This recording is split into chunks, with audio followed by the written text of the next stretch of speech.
Hey everyone, this is Codemic and welcome to this new episode of Polaroid Tours. Today we're going to be taking a look at this brown bag. Well, not quite.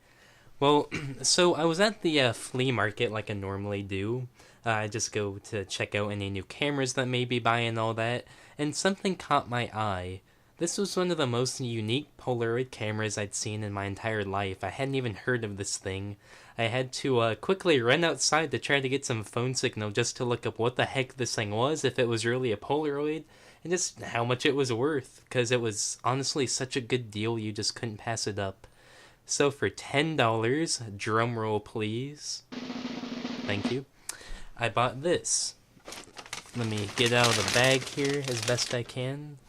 We don't need that. I got a Polaroid Big Shot.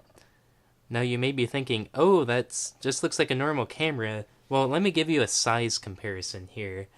I have my Polaroid one-step close-up. This is a more normal size Polaroid camera, one that you might see. And yeah, you can see just how long the Big Shot is. So I'd say maybe the Polaroid Big Shot is about 10 inches long. You can see it compared to the one-step close-up here. It's a fixed focus camera, so there's not a whole lot of adjusting you can do. On the front, there's a couple switches here. The red is the actual shutter here, and it kind of sticks, so you kind of have to push it back up, so click to take your picture. And then I think it's just because of the age and maybe the plastic inside, you kind of have to shove it back up. I don't know if that was more springy when it was new or whatever. This black thing down here may look like a shutter switch or something, but it's just a piece of plastic. I assume that's just to hold it to steady it.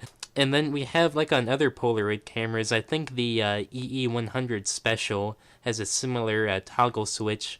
So if your subjects are in a dark area and there is not a whole lot of light really, you'd have the white dot over here. If it's an even contrast, it's decently light, you have it in the middle. But if it's super bright, you want to have it the light bar over here. This really cool looking glass mirror thing here is for the flash. You put a magic cube right here. And this is supposed to help evenly disperse and get rid of shadows. So really another unique thing. It just adds to that really cool aesthetic to this thing. Going over to the back. Well, I guess one thing is, I can point out, this thing is in almost perfect condition. It's another one of those where I don't know if it was ever fired. So you can see just here in the back the instructions, if you want to pause that, if you want to see that for whatever reason. And you can just see I don't know what you call it, the diagram there, just how ridiculous it looks holding this thing. I can only imagine being at a party or something and this is your main camera. Very cool. So I forgot to quickly mention two really important things about this camera that I'm actually surprised I forgot about. This is one of the cooler features of the camera is this knob thing back here, and it's actually a timer to take the picture.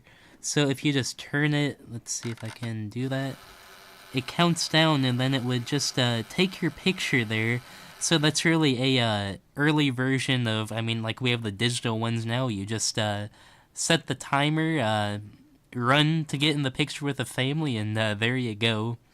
And then one other thing is, there used to be they call it the T-handle. It's really known on these cameras that it breaks off, and that's mainly for when you are trying to pull the pack film out, that white thing.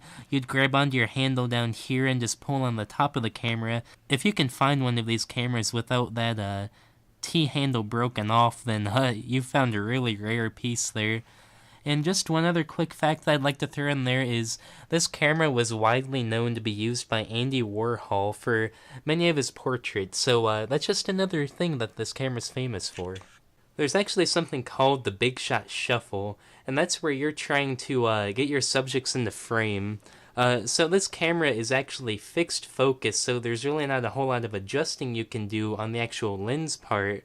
So what you have to do is back up and forward till your subjects are in shot. So that did become something called the Big Shot Shuffle, and that's where you'd have one of these cameras and you're just stepping back and forward till you get your figures in. Oh, what do you call that? The focus. Wherever you look through to get your focus, you can kind of see those lines floating in there to help you get your shot. There's actually 2 windows it goes through. You have the top window and the bottom window. So a mistake people make a lot is sometimes when you're holding it, your thumb will be covering that. But if you're really trying to get a good focus there, make sure you're not covering the bottom.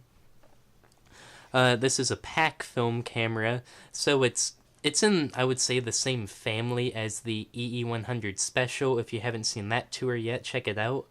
But you would put your film pack in.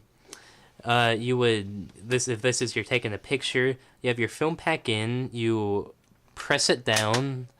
So now your film has been exposed. And you have, if there is film in here, there would be a little white tab sticking out, and you would just pull on that tab to get your film out. You got to pull pretty hard. Peel the layer back. We'll see if we can quickly open that up. Take a look. There's really not much on the inside. Again, a very clean camera. I'm really excited to have this in my collection, and I'll be doing a Polaroid update video pretty soon. So I hope you enjoyed this video, and I hope the camera stays in focus. We'll just take a quick peek in there one more time. Just not a whole lot in there, and your film just kind of sits in there. Again, a really nice condition camera. I paid $10 for it, so I'm really happy with that. It's going for about $30 to $60 on eBay. It really depends. I know one just sold for $25 to $30 if I saw the bids were right. So if you see one of these for $20 or $30, go ahead and pick it up, and if you want to make a profit on it, you could probably sell it, but this thing is just going to stay in my personal collection.